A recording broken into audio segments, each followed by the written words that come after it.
მხოლოდ სიკვდილის შემდგომ მომავალი ხსნის მოლოდინით ვერ იცხოვრებ. ქრისტეს აქვე ამ ცხოვრებაშივე განიცდი, როგორც მარადიულ სიხარულსა და საუკუნო სიცოცხლეს. გულში ქრისტეს მიმღებელი ადამიანი თავადაც ქრისტეს მსგავსად მარადიულ სიყვარულად და მარადიულ მიტევებად იქცევა. მოძმეს შეუნდობს და გულში იკრავს მასაც და მასთან ერთად მთელ სამყაროსაც. ჩვენ როგორ შეგვიძლია აღდგომის შესახებ ესოდენ დარწმუნებით საუბარი? სამწუხაროდ, ადამიანები უძლურები ვართ და ჩვენი ბუნებაა ისეთი, რომ განცდილს დიდხანს ვერ ინარჩუნებს, დავიწყება და უმეცრება გვებრძვის. ჩვენ წინ იდგა ადამიანი, რომელიც აღდგომას განიცდიდა და სიტყვის თქმა არ შეეძლო. როგორ შეუსაბამოთ ამ ქვეყნიური სიხარული აღდგომისეულ სიხარულს? მხოლოდ ქრისტეს შეუძლია ადამიანის სულისთვის ნამდვილი სიხარულის მინიჭება.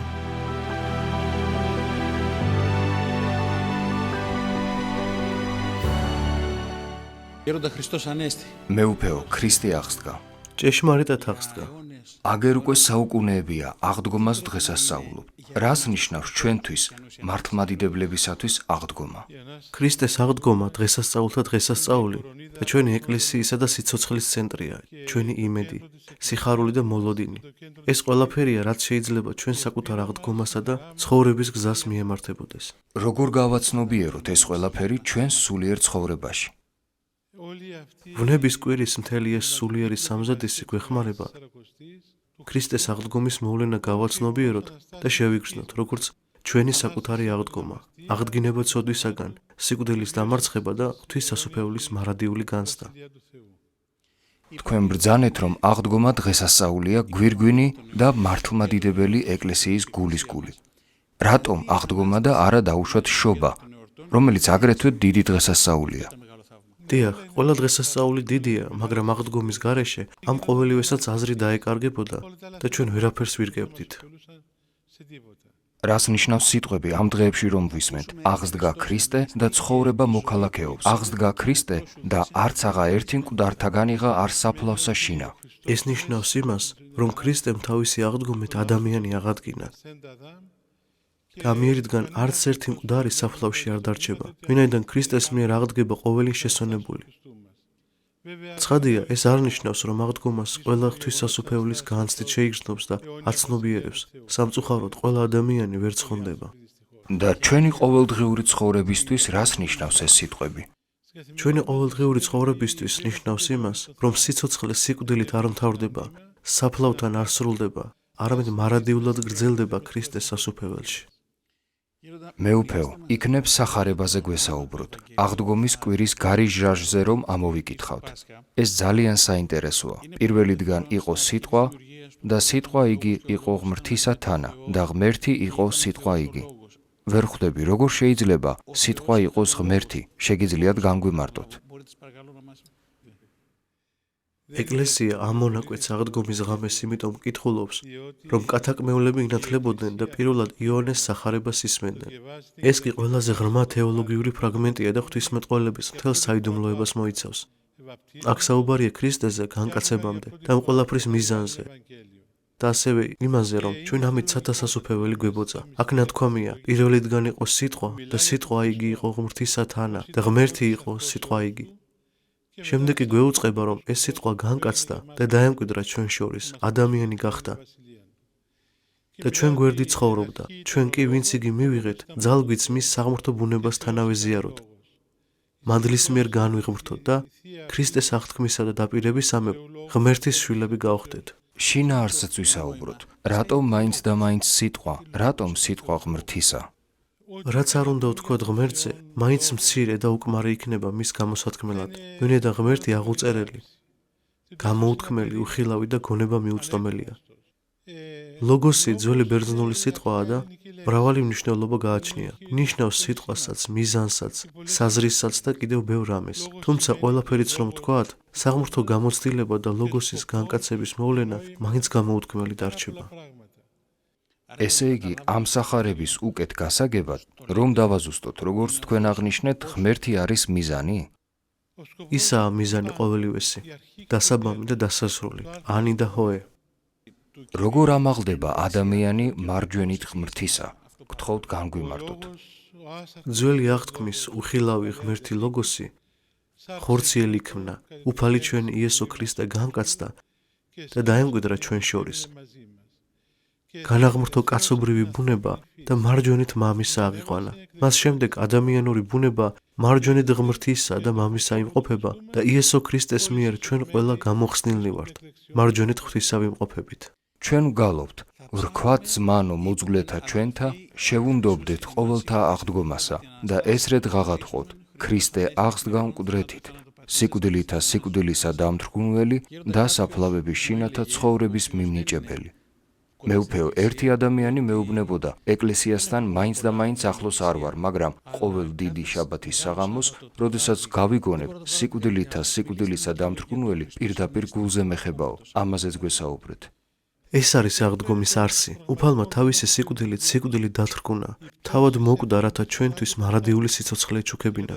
ესაა ჩვენი ცხოვრების ნამდვილი საზრისი, რადგან დაცემამ და ცოდვამ ხრწნილება და სიკვდილი მოიტანა და მარადიული სიკვდილისთვის გაგვწია. უფალმა კი აღდგომით დაცემის ამ შედეგებისგან განგვათავისუფლა.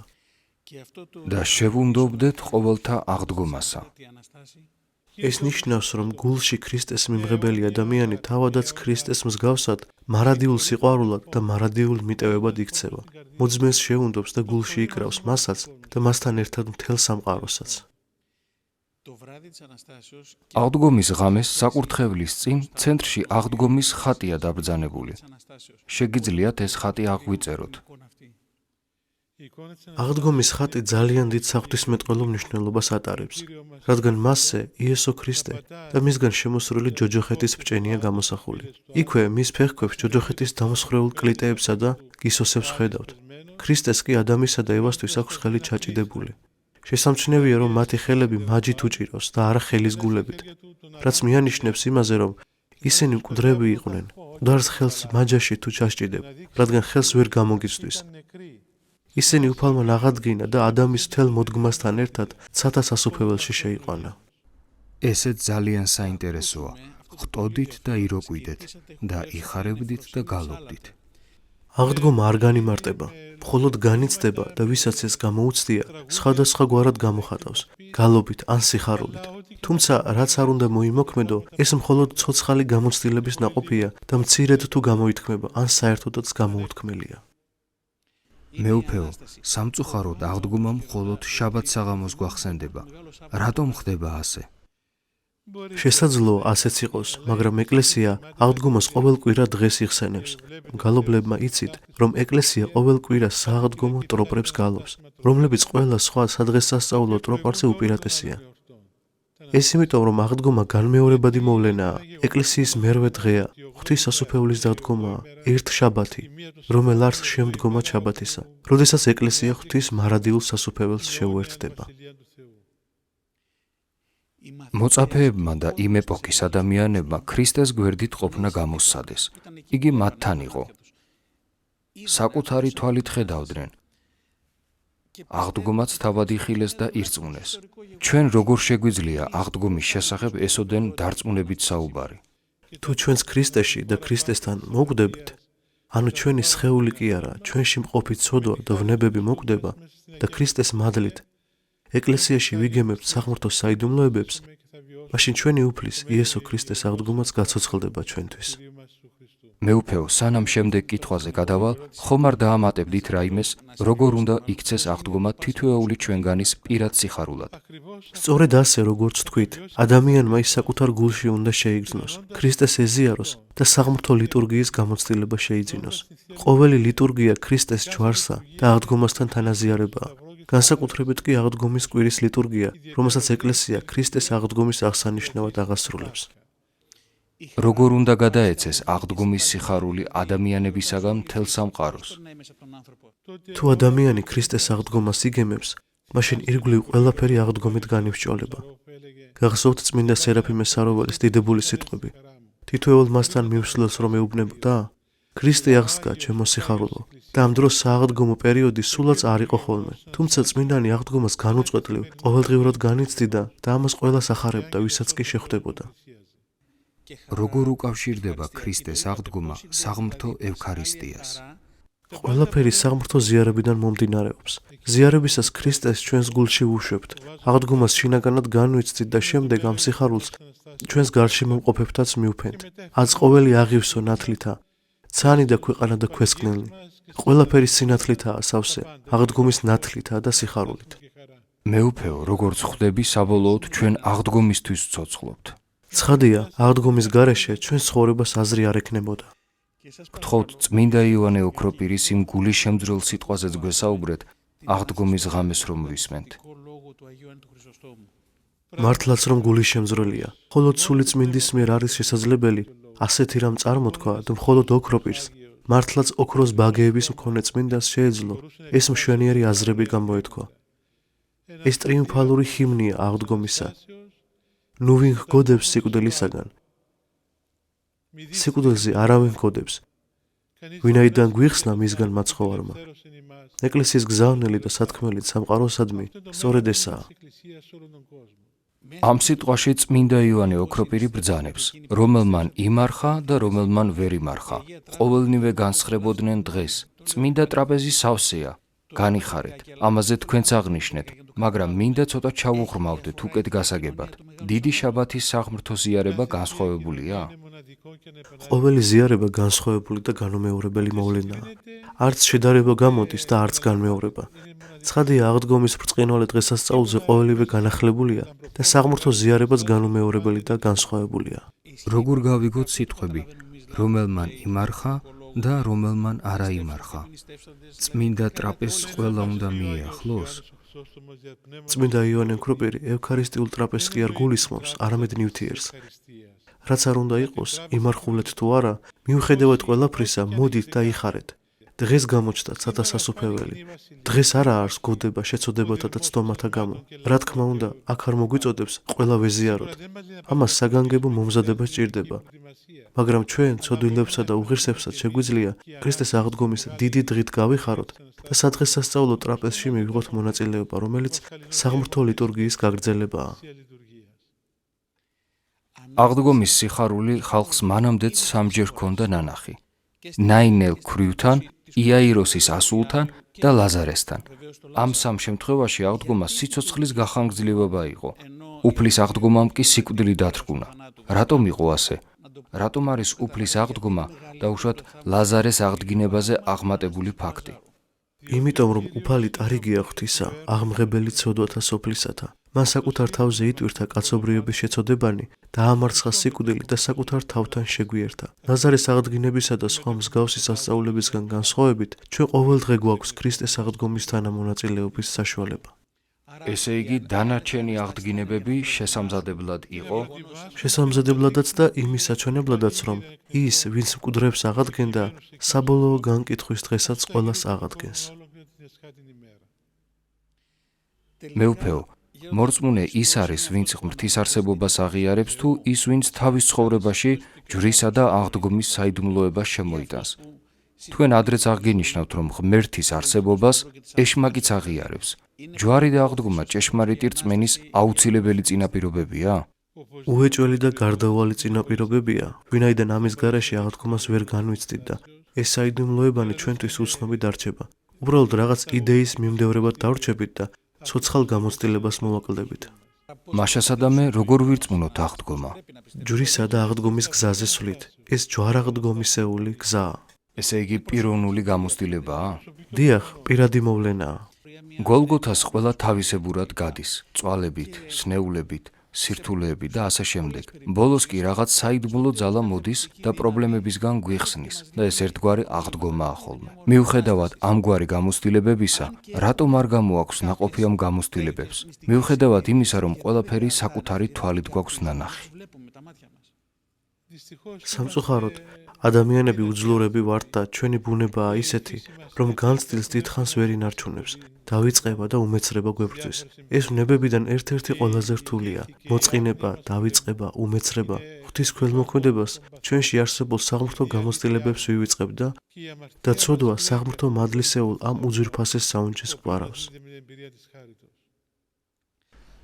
მეუფეო, წმინდა მამები აღდგომას ჩვენში მყოფ ყრმას ადარებენ, რომელმაც განვითარების რთული ეტაპები უნდა გადალახოს და ნაყოფები გამოიყოს. როგორ გავხდეთ ღირსეული მშობლები ამ ყრმისათვის? აგერ ჩვენ საკუთარი შვილებისთვის ვერ მიგვიხედავს ჯეროვნად. როგორც სახარებაშიც არის ნათქვამი, შეუძლებელი კაცთათვის შესაძლებელია ღმრთისა მიერ. როგორ შეძლებს აკლემი ნემსის ყუნწში გაძრო მას? ეს ადამიანურად შეუძლებელია, მაგრამ ღვთისათვის არა. ვევედროთ ქრისტეს, რათა აღდგომის გულისმიერად განცდაში შეგვეწიოს. გაგვიზიარეთ, როგორი იყო წმინდა მამების, ათონელი მამების აღდგომისეული განცდა.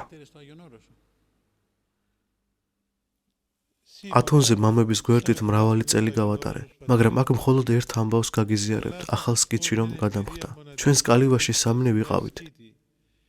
მე, როგორც მწირვალი მღვდელი, მამა იოსები და ერთი 10 უკვე განსვენებული ძმა. მთავარ ტაძარში აღვასრულეთ სააღდგომო ლიტურგია, როგორც გითხარით, სამნი ვიყავით, 2 ადამიანი და მე. ცხადია, როგორც ყოველთვის, მოძღვარი საღმრთო სიყვარულის მდგომარეობაში იმყოფებოდა.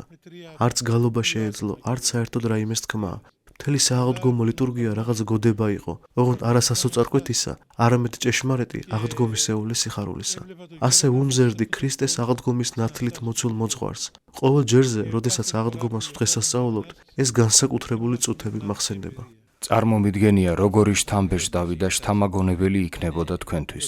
აღდგომის გამოცდილება ყოფილა. დიახ, ასე იყო. ჩვენ წინ იდგა ადამიანი, რომელიც აღდგომას განეცდიდა და სიტყვის თქმა არ შეეძლო. ეზიარა, მისგან კურთხევა ავიღეთ და მაშინვე კელიაში წავიდა.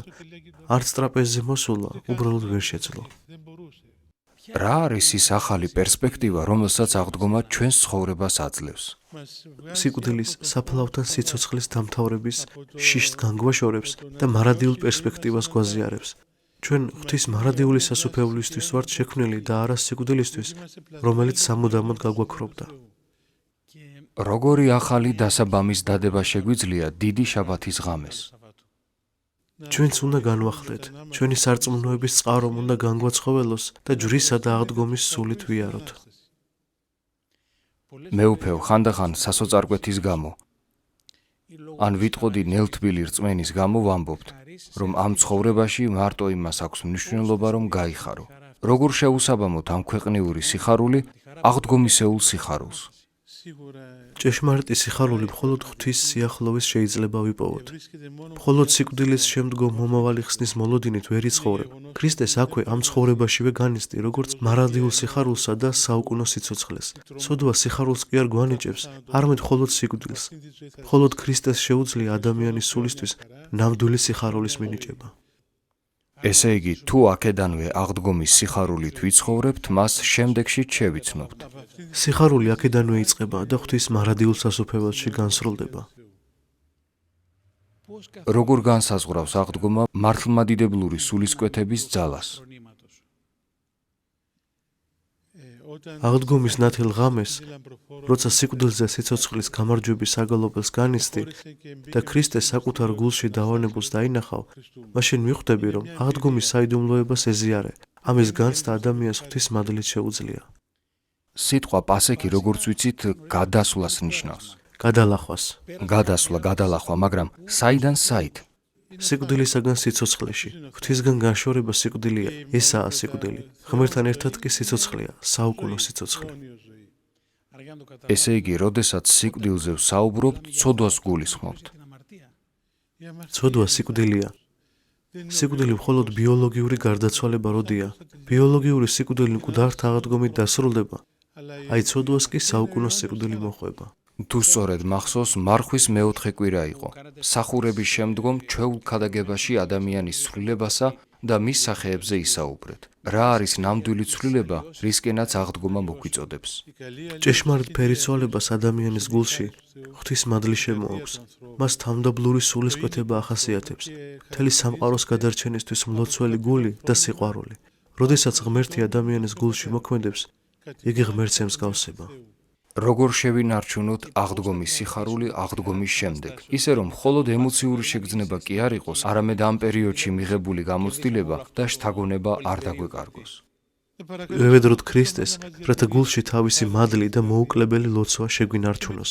ღვიძარება, სიფხიზლე, ყურადღება უნდა მოვიკრიბოთ საკუთარ თავში, რათა აღდგომის ღამეს მიღებული ნაპერწკალი არ ჩაქრეს. როგორც მღვდელი ამბობს, მოვედით, მიიღეთ ნათელი ნათლისაგან დაუღამებელისა და ადიდეთ ქრისტე. ზუსტად ესაა აღდგომის გამოცდილება, აღდგომილი ქრისტესგან ჩვენს გულში გადმოცემული ნათელი. მეუფეო, ადრეც გითქვამთ და ყოველ ჯერზე ძალიან მახარებს ამის მოსმენა. ამიტომ მინდა ახლაც გავიმეოროთ. საბოლოოდ ღმერთი გვიწინამძღვრებს ყველაფერში. კითხვის ნიშნები არც კი არსებობს. ქრისტე ყველაფერია, აბსოლუტურად ყველაფერი. ანი და ჰოე, დასაბამი და დასასრული. რას გვისურვებდით სააღდგომოთ, მეუფეო? ვფიქრობ, ქრისტე აღსდგა, ჭეშმარიტად აღსდგა, ყველაფერს ამბობს. ჩვენი ძალისაებრ თითოეულმა უკეთ და უკეთ შევიგრძნოთ და შევიცნოთ ჩვენი უფლის ძალა. დიდი მადლობა, მეუფეო. მადლობა თქვენ, ქრისტე აღსდგა. ჭეშმარიტად აღსდგა. ძვირფასო მეგობრებო, ეს იყო სააღდგომო გადაცემა მის ყოვლადუსამღვდელოესობასთან, ლიმასოლის მიტროპოლიტ ათანასესთან. ერთ კვირაში ისევ შევხვდებით. ნელ-ნელა უკვე სულთმოფენობისკენ სვლასაც შეუდგებით. ქრისტე აღსდგა.